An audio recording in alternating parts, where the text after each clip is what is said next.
Today is August the 7th, 2014.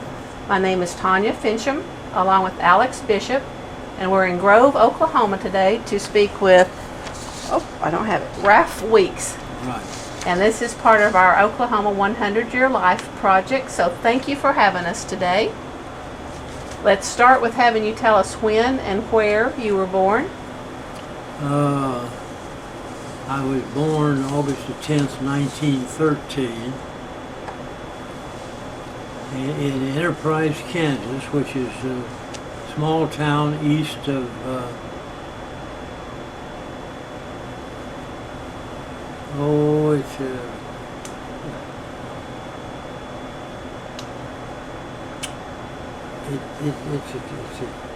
Abilene. Was Abilene. it Abilene, Kansas? I know where Enterprise is. Yeah.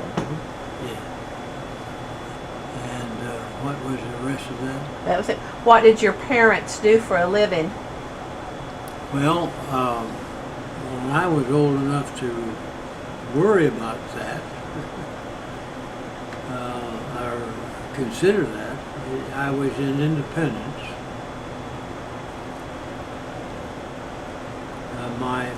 My parents had moved to Oswego, where my dad's parents were. And somewhere along the line, they moved to Independence during World War II. And at that time, Dad and Mom had 3 kids, and they didn't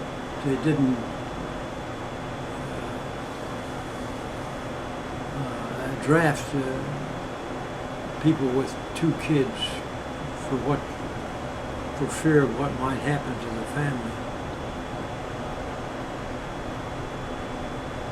And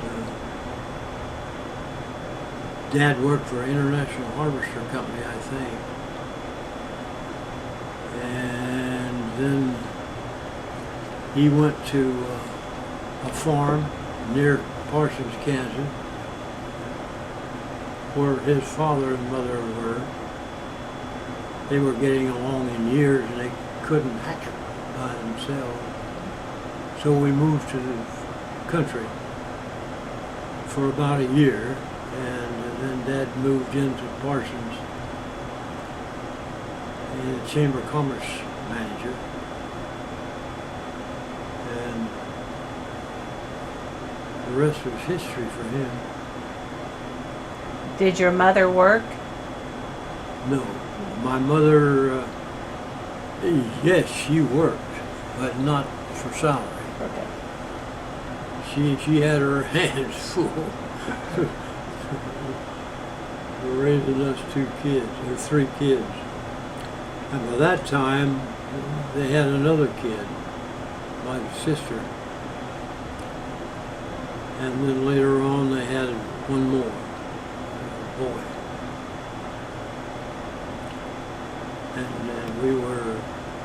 And we ended up in Pittsburgh, Kansas, which I think that showed it. The questionnaire showed it, I believe. And what have I missed? No, you're doing fine. Where did you go to school? Well, you mean college? Elementary. Oh, in elementary, I went to the 1st grade, 2nd grade, and beginning of the 3rd grade in Independence, Kansas, when we moved to the country that I spoke about.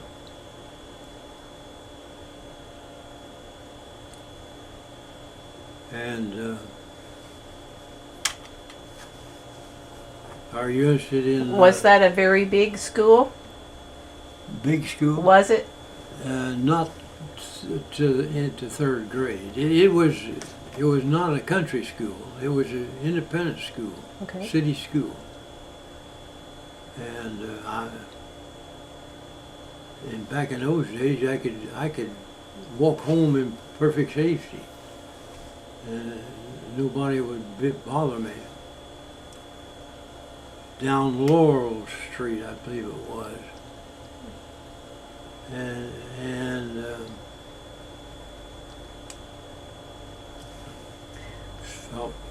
felt perfectly safe and all the way through, including Pittsburgh, Kansas. We moved there when I was a junior in high school, and among other things I did, I played golf for Pittsburgh College High, it was called. And there's only about 35 students in the whole school. We were the guinea pigs that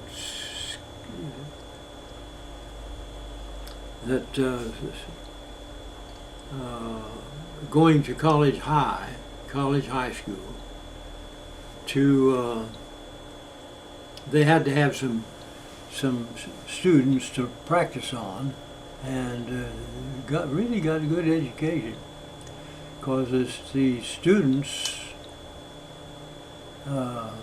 would practice teach, Okay. and they'd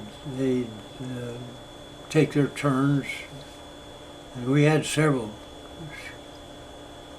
teachers. And you played golf? I played golf, and we did pretty well at golf. And College High had a basketball team. And we, in my senior year,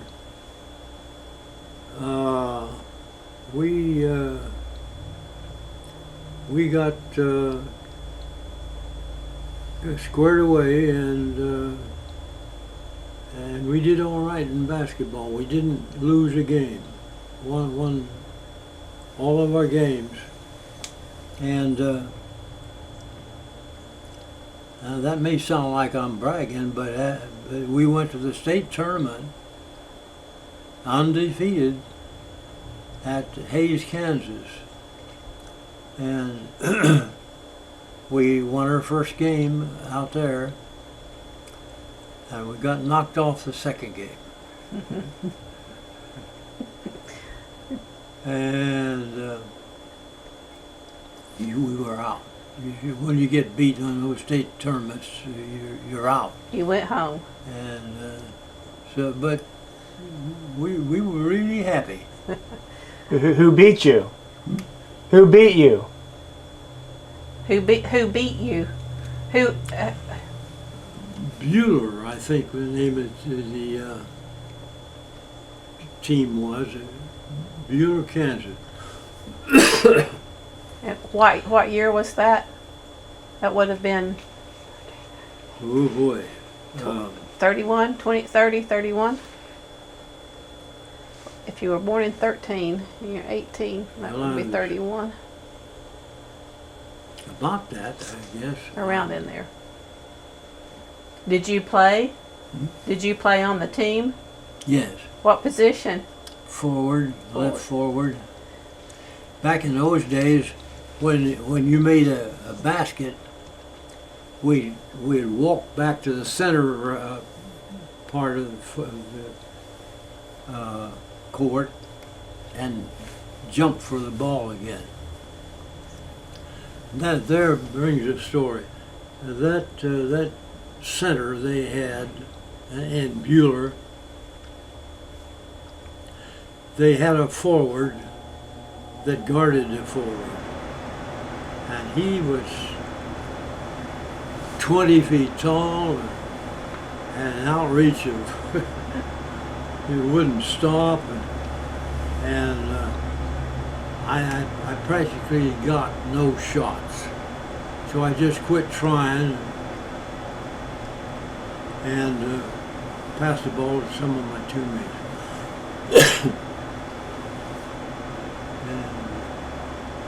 And he was a very very important member of the Bueller basketball team. They won it. All the way through. Bueller won it, the state tournament. Class B.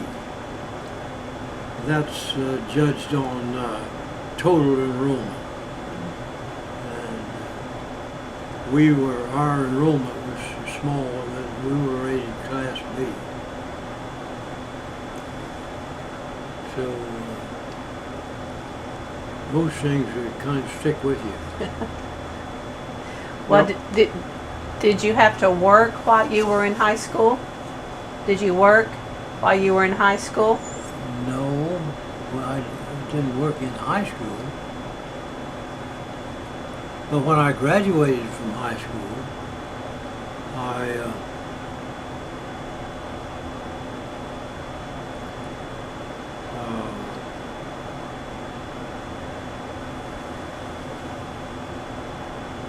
I laid out a year. That's what I was fishing for. I laid out a year. That was during a depression. Do you know what 1929 was like? Tell us. It was a depression that wouldn't stop, and my dad did all he could, and I wanted to help him out, so I got a job in Safeway grocery store, which had just opened up. And I worked for the Safeway grocery store for about a year, and then I went back to college. And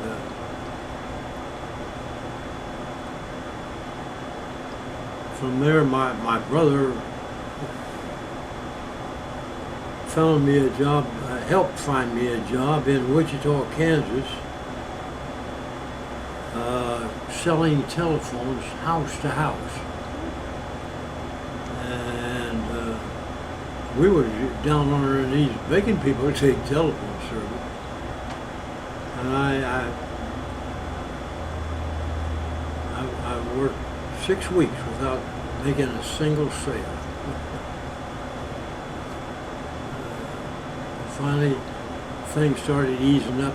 World War II was coming along, and that sort of thing. And it got to getting better and better as far as selling telephones. Not the mechanical part of telephones, but selling working model telephone people use. And boy, that was the day.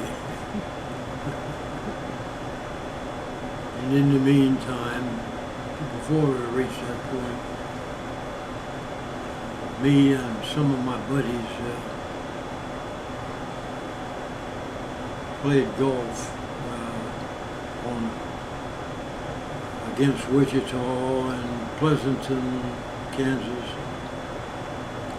other places around southeast Kansas.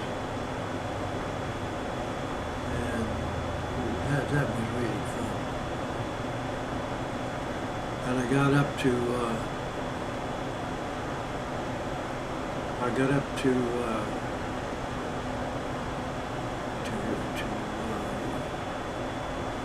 raise it to, what do I want to say? I got up to 3.5 years of college. And that Uncle Samuel told me they wanted me. I didn't want them, but they wanted me. Oh, I'm just kidding. They wanted me. By that time, I had a boy. My wife and I had one child, which is why I didn't get drafted right away. No, I guess I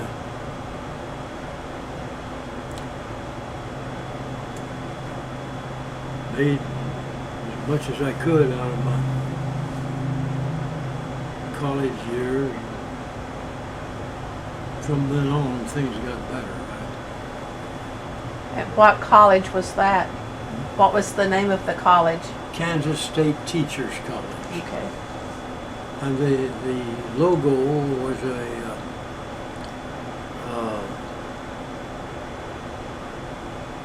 gorilla. And they were nicknamed the Gorillas. But they couldn't overpower Uncle Sam, so off I went into the wild blue yonder. And I was always proud of the fact that I got enough points to graduate, but they were in the wrong subjects. They were in what subjects they were, I don't know. I did at the time, but I didn't pay any attention to it because I couldn't get a degree with what I got those subjects for.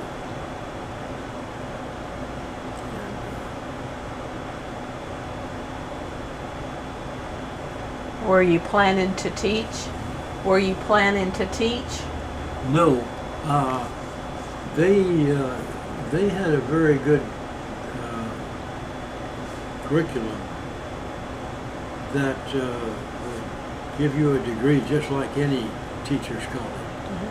They called it Kansas State Teachers College, Pittsburgh, more formal, and you could get a degree teaching school right there. But I didn't take the teaching degree. Frankly, I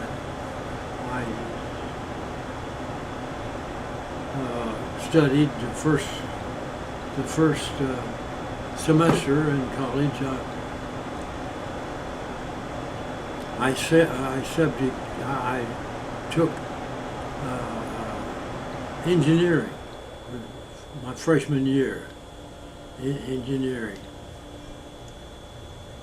And my dad was unhappy with my grades. And I come home one evening and he was there waiting for me. Oh. And he says, he looked at the report card, grade card, and he says, "You think you can do better than that?" And I said, I knew he wasn't fooling. And I said, yes, I do. And he says, get those grades up. And flipped the grade card over to me. And I couldn't hack the engineering. Algebra, chemistry, and physiology and all of that engineering stuff was a little bit too much for me. I guess it was, because the second semester I did much better. And taking history and social science as a major. And that's it's pretty much well,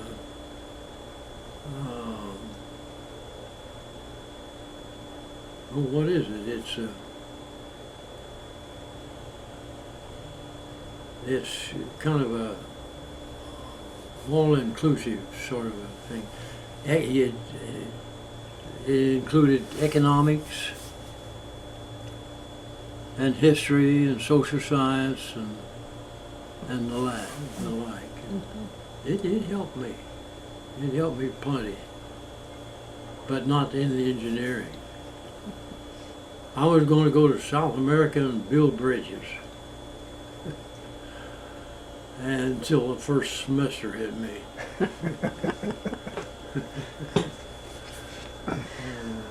Well, when Uncle Sam called you, what branch were you in? the infantry of the Army. I was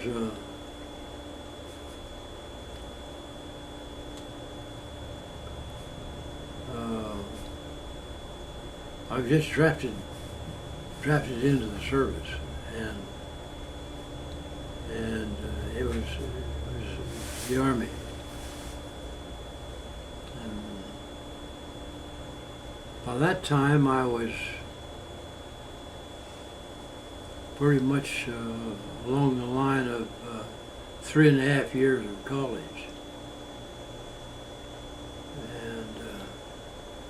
And my dad had 3 kids by that time.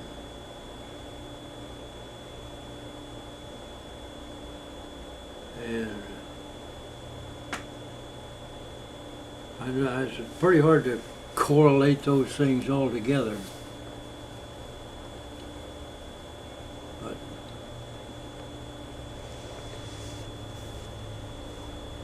Did you have to go overseas? Did you go overseas? yes, with the- we got indoctrinated into the shooting war in a little town called Maricourt, France. And it was on the Moselle River.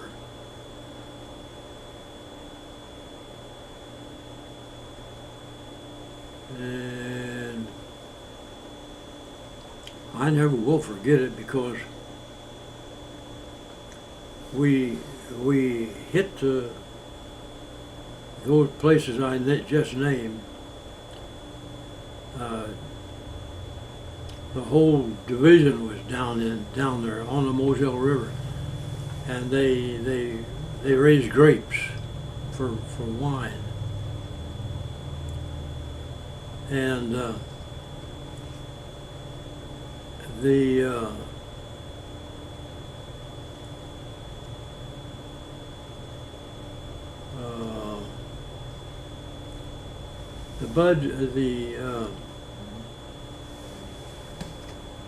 well, what I'm trying to say is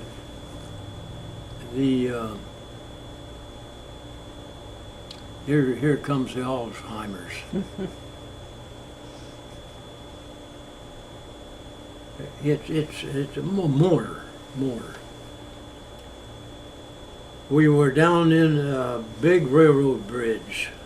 I mean, we were down at water level, and they were pestering us, pestering our positions by plopping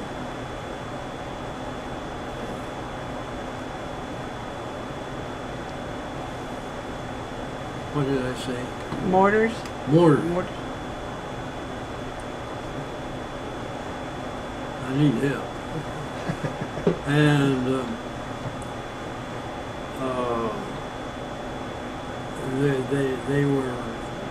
they were firing that mortar just spasmodically down on the lower level and to installations across the river quite a ways off. And the guys had the mortar out on wide open, no defilade positions or anything. And what I'm getting at is what I got into. And so I made them get off of that unprotected area down low. And I said, get up there in the grapevines and knock them down. And of course, you could put a mortar shell out about that far and hit a grapevine and it'll explode. And you only do it once, too. And so I said, be sure you knock those grapevines down. And I said, fire a couple of shells over in that building across the river, quite a ways. And they fired a couple of shells, couple away. I said, fire a couple more. And they fired one of the loudest, awful sounding shell you ever heard in your life. It went off, boom. It was something else. And that's the only time in all the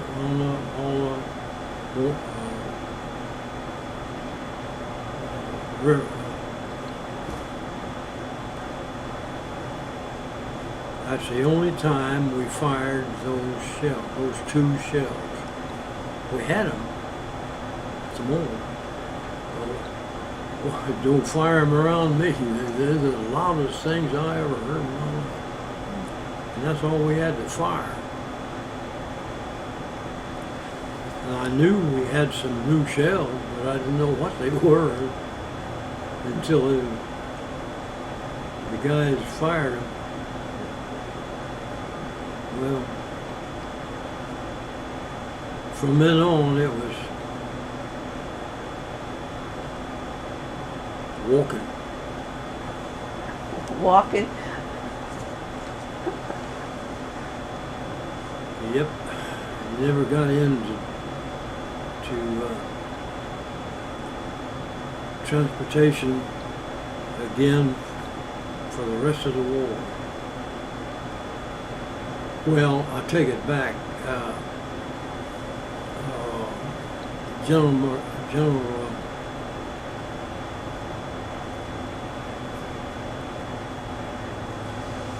you may know who I'm talking about. It's Patton.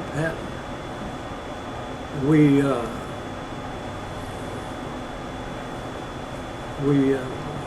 joined Patton's army, and we got in 40 and 8s. I have to correct myself, but not having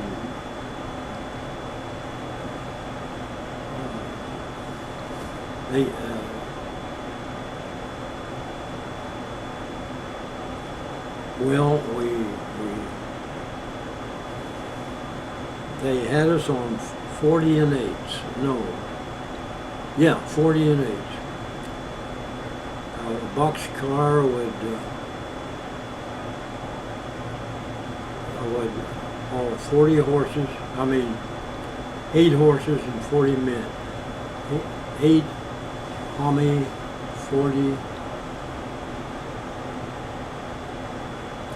What's it? Tommy is men.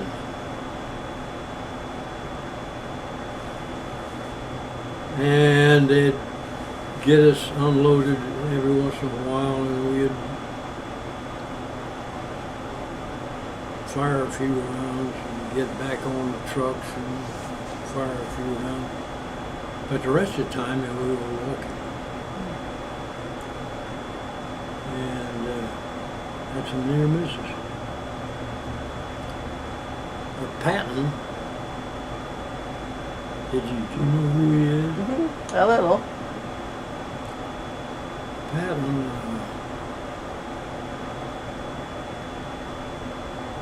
was relieved of his duty for slapping a soldier in the hospital. Eisenhower put him at the side of right fast. But he won battles, I'll tell you that.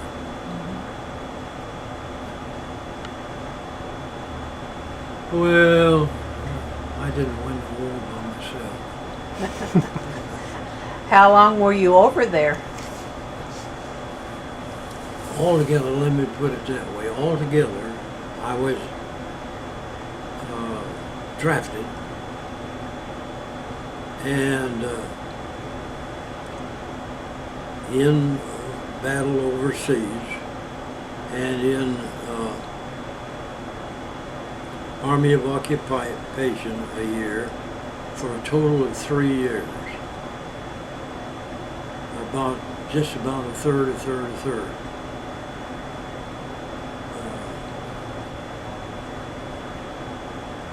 They gave you good training, they gave you good equipment,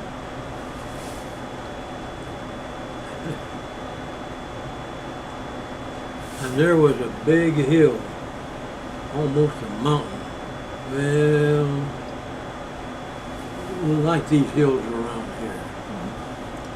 And we were advancing down a road, and the hill was up there, and we were going this way, and they were firing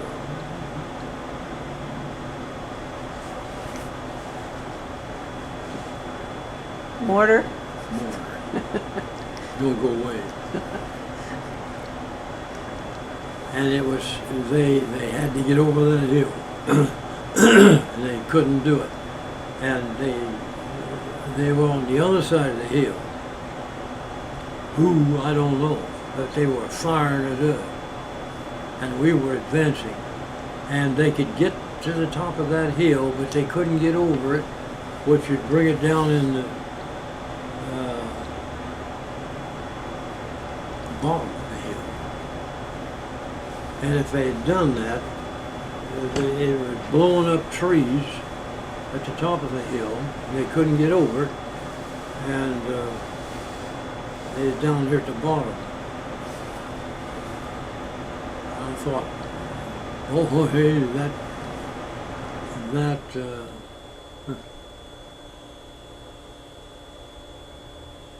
that's got to be somebody looking after us. Oh, there's lots of stories about. Well, during those 3 years, did you get to come back stateside? Hmm? During those 3 years, did you get to come back home? Yes, after you? 3. No, Yeah. during that time. Hmm? During those 3 years, during that time, did you get to come back home? Oh no, No. no, but that reminds me, which I was pretty proud of. The war's over, and by that time I was a second lieutenant. I was a second lieutenant during the war. I was a second lieutenant before we left stateside. And when the war was over, they assigned me to headquarters USFA, United States Forces in Austria. And I spent a year there. And the colonel came to me in, I don't know, about June or July, and he said, "You're due for rotation, but if you'll sign on for another year, I'll see that you get your captaincy." And I thought, man, captain.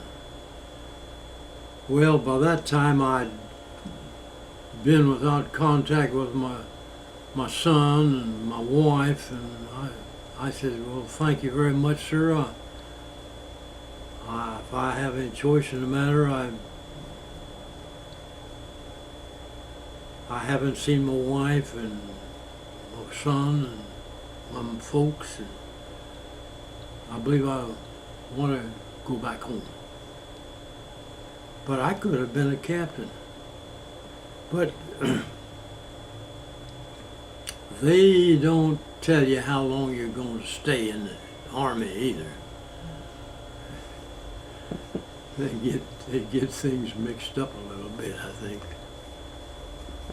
But anyway, I got my first lieutenancy, and that's high enough for me.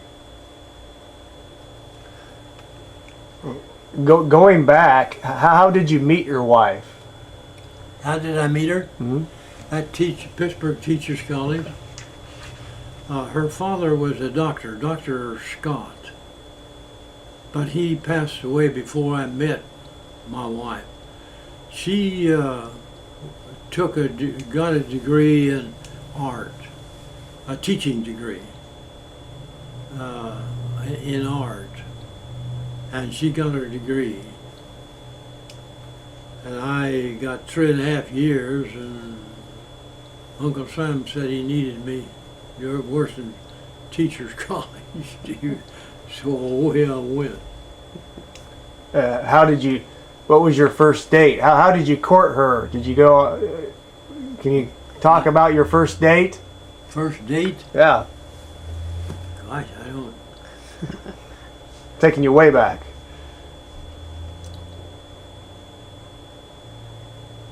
I don't know.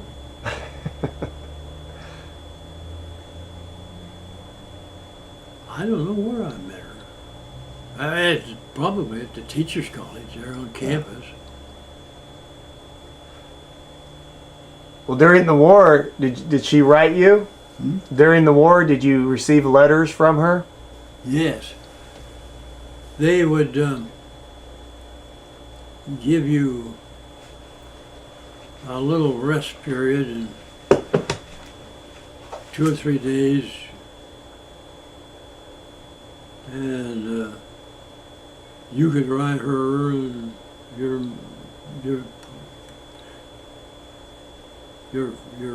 parents, and those days were few and far between. Maybe 2 or 3 months in between writing letter. But now you got me going. Where did I meet her? I don't know. Where did you take her on your first date? Don't know that either.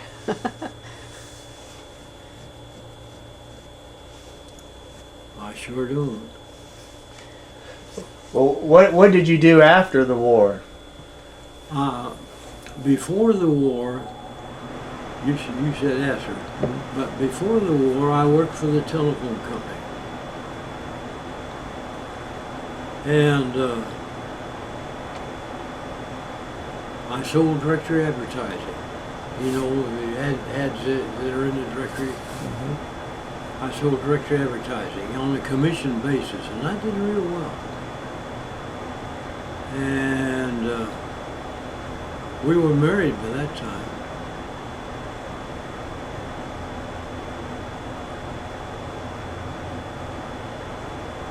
I just don't remember.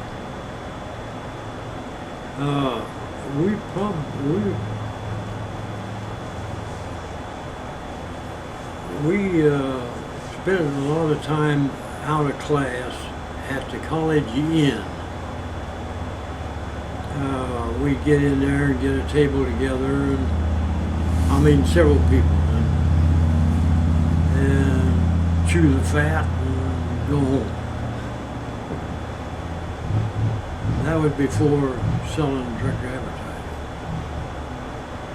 But when I first went to work for the telephone company, I sold telephones. In 6 weeks, I didn't never make a sale.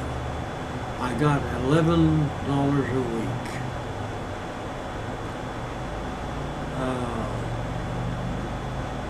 And I stayed at the YMCA. God bless them. And you could get a good meal for 35 cents.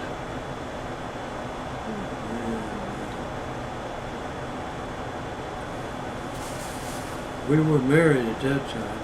Did you go back to work with the telephone company after the war? Yes. Yes, I did. What telephone company was it? Southwestern Bell. Yeah, I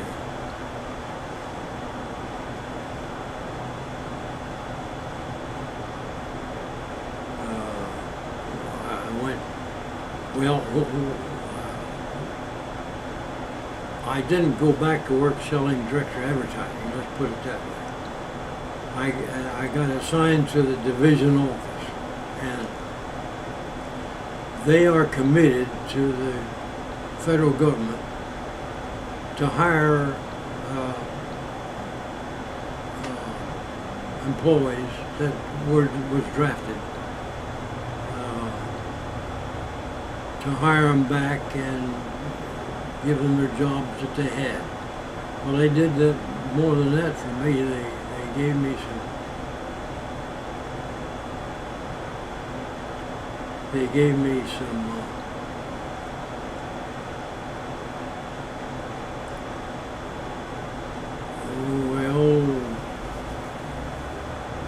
The deck. They gave me some. What I don't know what to say. What to call it. I didn't sell direct advertising. I sold. I was put in the division office, and I didn't know it, but they were grooming me for a manager's job.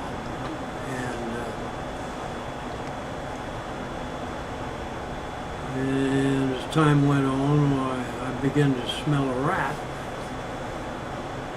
And finally they opened up the deal and asked me how I'd like to go to Emporia, which is a teacher's college, just like Pittsburgh State. I said, that'd be fine, that'd be fine. I like that. And they sent me. And then I went to Topeka from there, and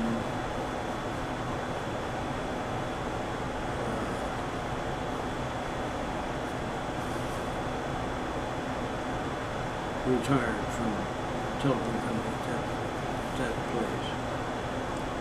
And I've been down here ever since. 30 years, 30-some years. So this is where you retired, in the Grove area? Yeah, huh? You retired to the Grove area? Yes, we were familiar with this area down here. My brother, who lived in Coffeyville, was married to a Coffeyville girl, and we'd meet him down here every once in a while, like 4th of July, and it was different then, not as developed as it is now. But Lakeside Restaurant, you know where that is? Do you know where it is? No. Go back to the stoplight in town and go straight out in the main drag. And it's that big boat dock down there.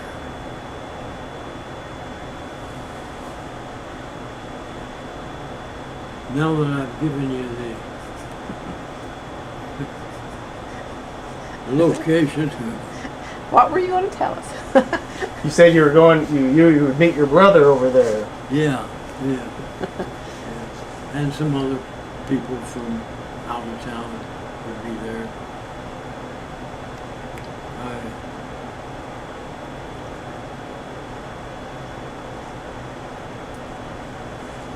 What year did you retire? What In year? 1978, 78, and then you moved. September, I think. Okay. September or October. And you had to retire. And from the president of AT&T, which was the mother bill, from that one on down to the janitor, you had to retire at 65. Were there a lot of changes in telephones over that time period? Yes, that's right. You're so right.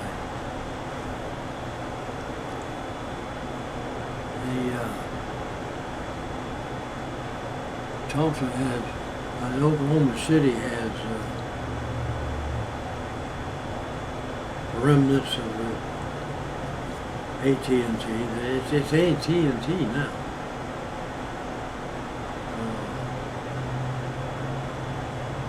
They bought out Southern Bell. 13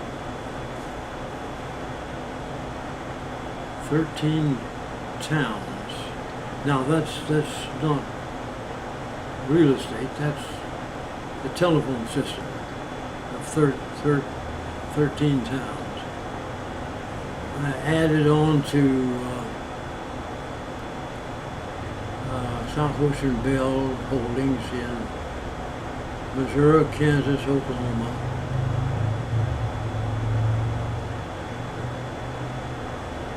Texas,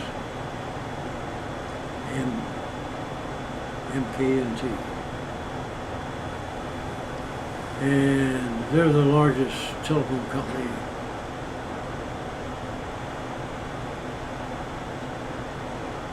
well, New York Telephone Company was the next biggest.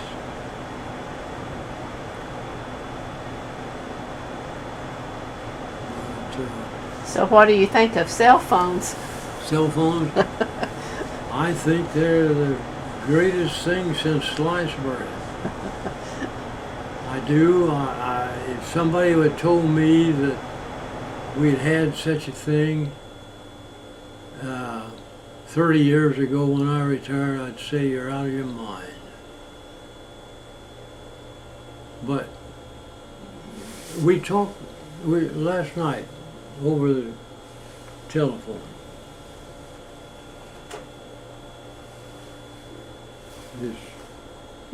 And we talked to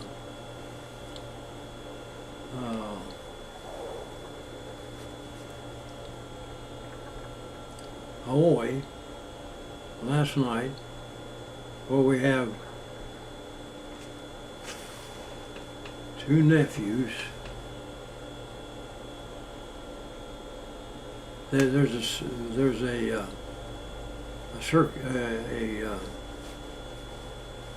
cyclone headed for Hawaii. You know. Mm-hmm. Have you seen the news? Mm-hmm. Mm-hmm.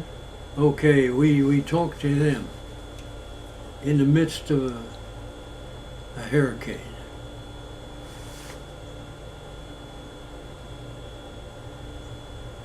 And let's see some of the things they've done.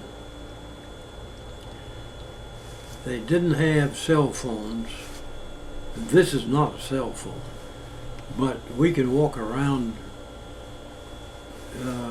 in here and out there and down on the highway, and it has batteries to recharge themselves in there. Excuse me, Rosie.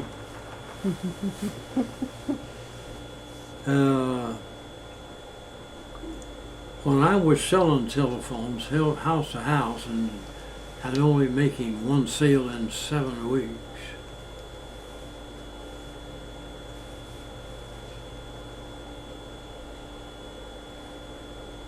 we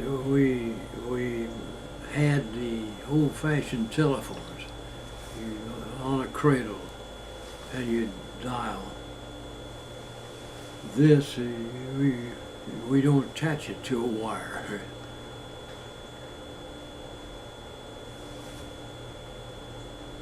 And then I don't know.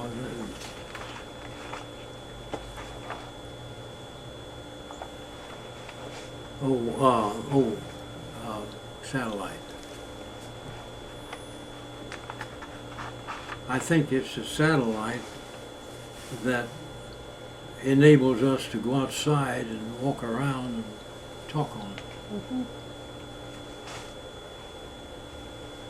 Well, do you remember your first car? Your first vehicle? You wouldn't want to know. But our first vehicle was in Parsons, Kansas. And my my brother, older brother,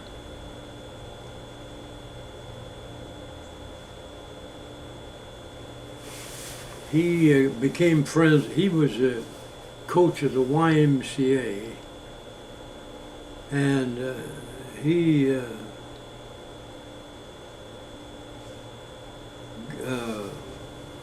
Bailey Ricketts was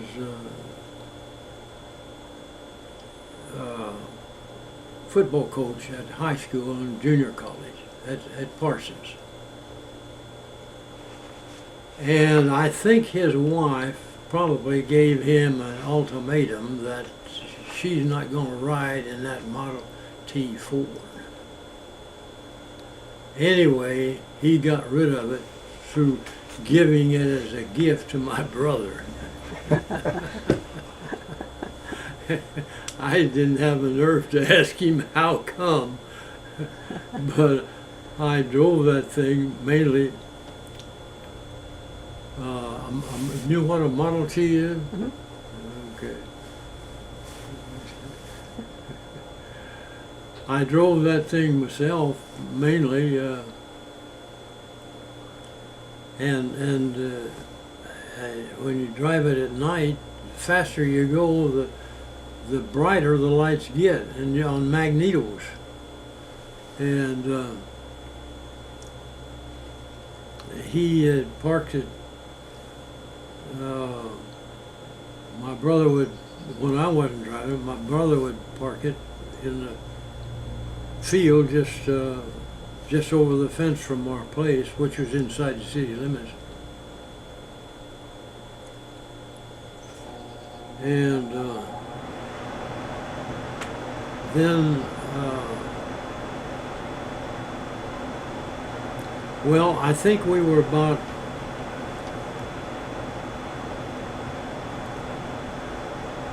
I can't put words together for a time zone.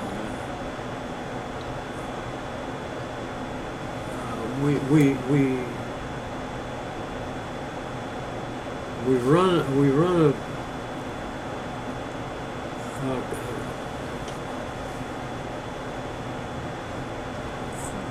about 3 miles out in the country was a golf course, Pittsburgh or Parsons Country Club, and it had a low water dam, well low water, maybe that way, and the water come over and left a gap here, and air gap, left a gap of air. And it rained like the dickens this particular day, and I got my friend across the street to get in the car with me in the Model T and go out and get in that gap, and the golf balls would roll over the top of the dam, a small dam, and on the way out, we had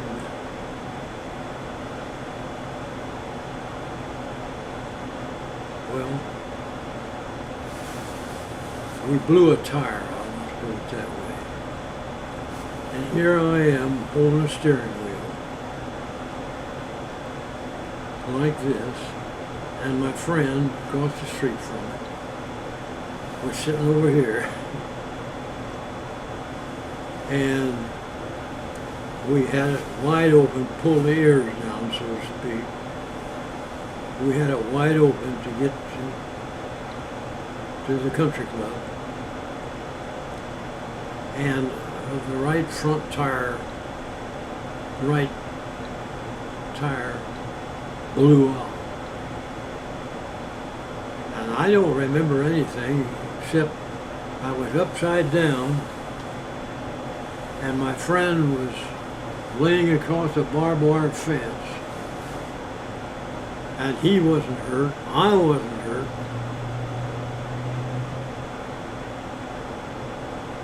But that Model T Ford didn't go anywhere from then on. Somebody come along and stole a wheel and battery and until it was just pulled in to junkyard.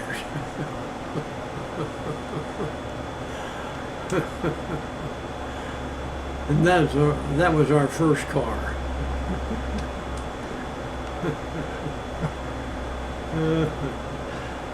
It wasn't much of a car.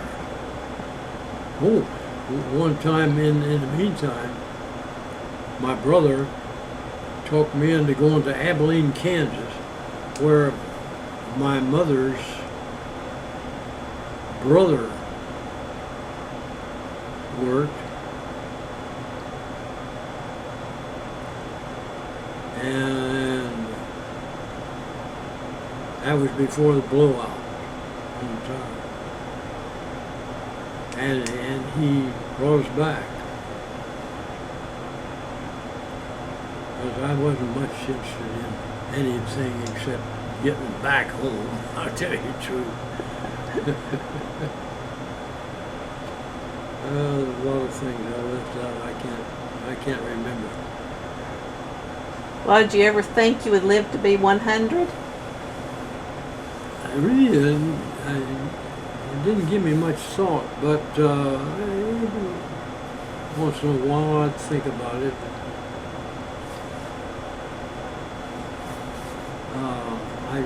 I didn't think I would be this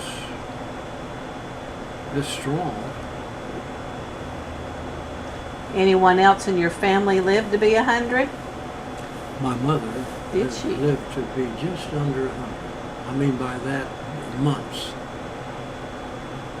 And my dad, he had cancer, and he passed away about the time he was 89 or 90, something like that. And I never met him, but he had my great grandson had reached 100 years at Champaign, Illinois. He was the oldest Civil War veteran in Illinois at the time. And the president, it was his policy to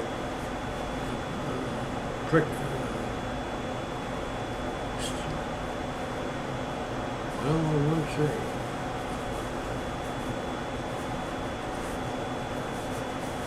Well, he reached 100, and then the president generally sent a letter to everybody, every single Civil War veteran,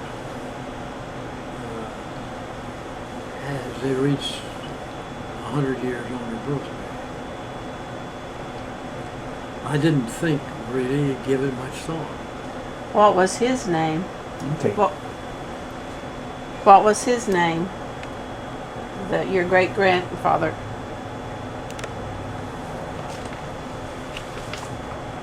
Oh, If you don't remember, that's okay.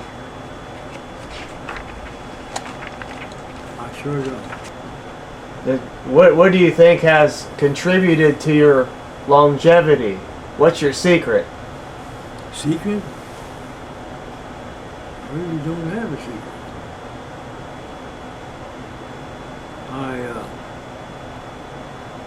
I know when I started going downhill is when one night about midnight, we took my wife to the hospital. What had happened, I felt like I was in this position and my feet gave way. And I lit just about like this position is now. And in So maybe it's weeks.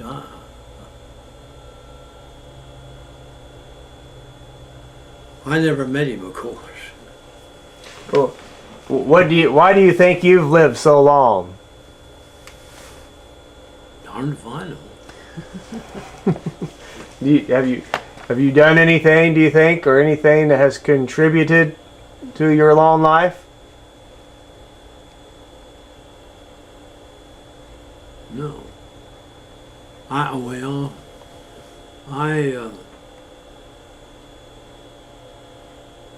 watch my diet pretty well. I don't smoke.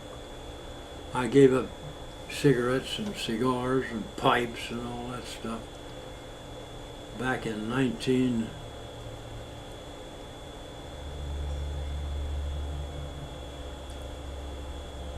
Let's see. I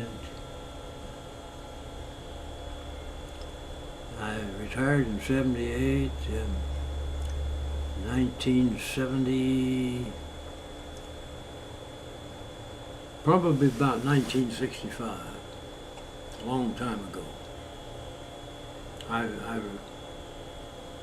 gave them up. They just weren't doing anything for me.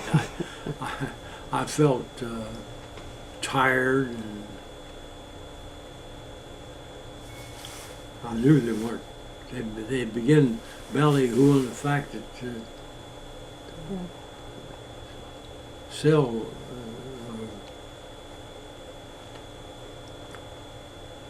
what's that date I gave you? 60? Yes, 65. 65. 65. That's about when they came out with that. Yeah. Did you continue to play golf? Yes. Yes, I played. Incidentally, after I retired, I wanted something to do, and I went to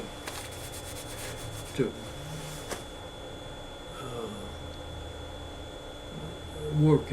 I went to work for Shangri-La as a marshal. It's a big sounding name. I was there to. I worked with Jack Hamilton, a friend of mine who was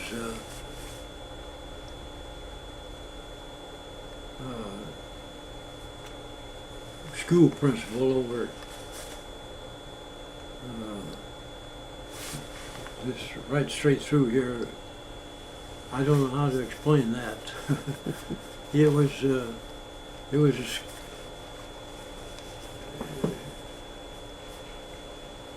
well, anyway, Zach Hamilton was a school principal, and he hired out on Saturdays and Sundays. He just loved the game. And Jimmy Gray, he good friend of mine. His wife sold real estate over there, and Jimmy Gray's worked at the pro shop, running the pro shop.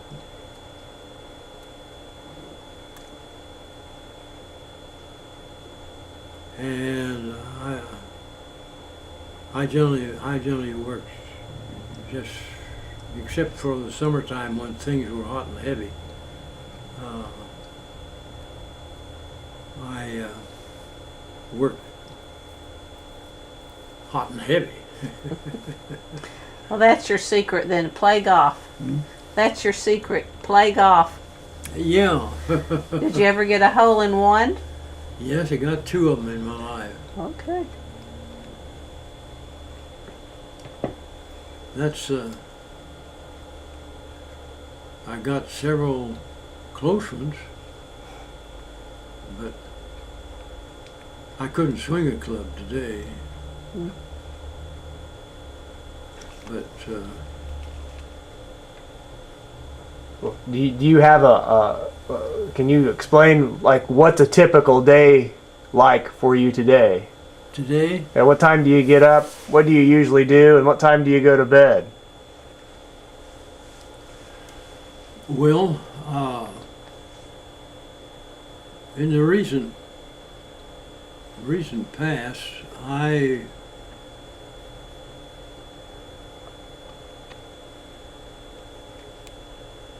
started going to bed at just about dark. And I sleep, last night I didn't hear that rain. I understood that thunder and lightning and rain, and I didn't hear that, so. But I was in bed. And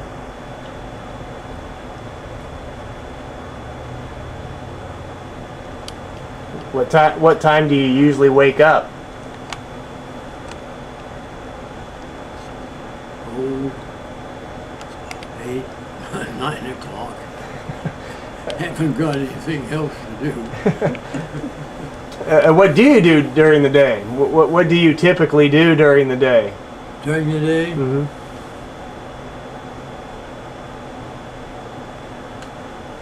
well,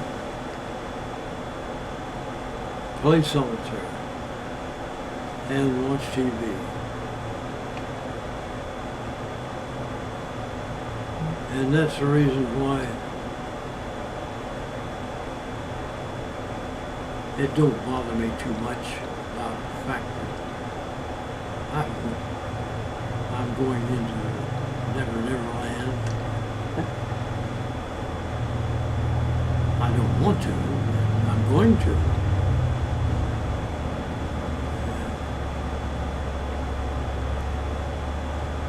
As long as I can go to bed at dark,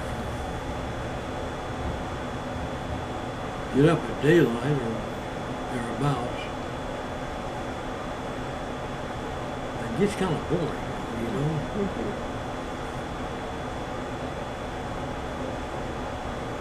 Well, what would you say is your motto?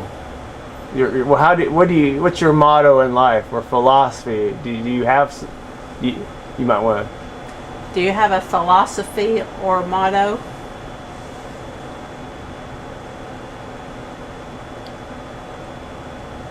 I don't think so, but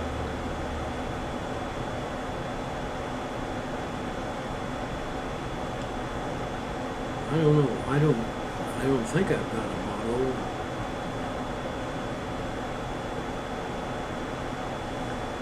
Anything left on your bucket list? On the what? Bucket list? Things you want to do and haven't gotten done? Wish list.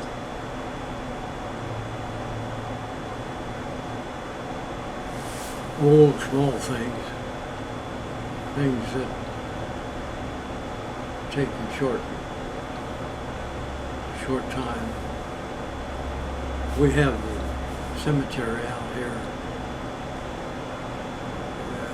along the highway. You know what I mean? Mm-hmm. Yeah. We have eight burial sites out there. Four. And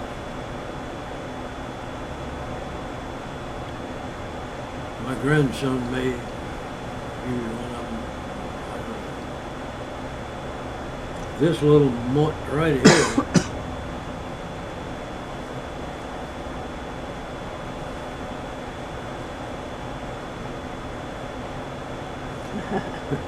Keeps you a lot of company, doesn't she?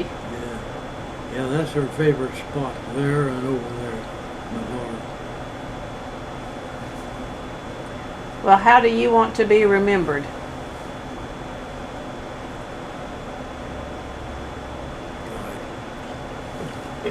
If history were written today, what would you want it to say about you? If what was written in History. history?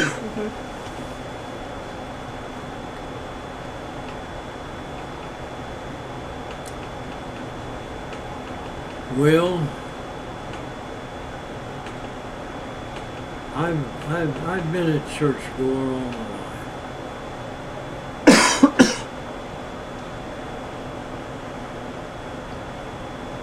And that's due to my mother and father.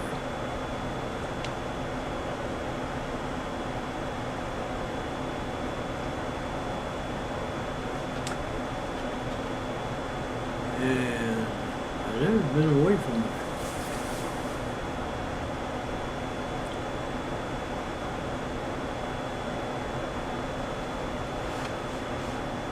Never been away from the church. No, I'm not trying to say I'm holier than thou and all that stuff. But, yeah, I said a few Hail Marys when I was in overseas in the Army.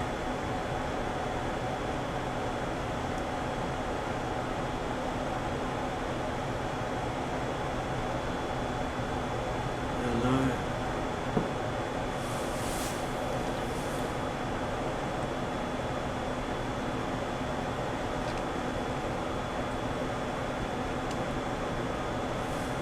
what was the question again? What do you want history to say about you?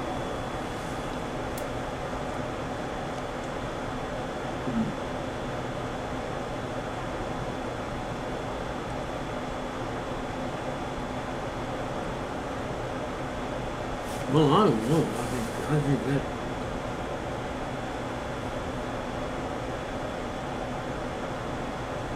none of these things have been told about her.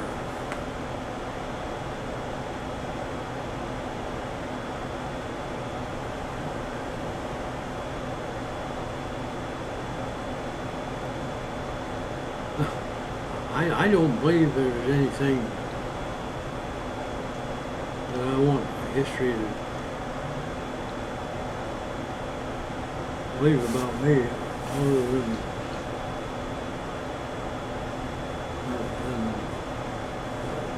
their eyesight, their sight, their English. What am I saying? Well, let's put it this way. I think I've hit it. You think you've hit it? Well, I thank you very much for sharing with There's us. my daughter. Well, thank you very much. You're sure welcome. You've been great.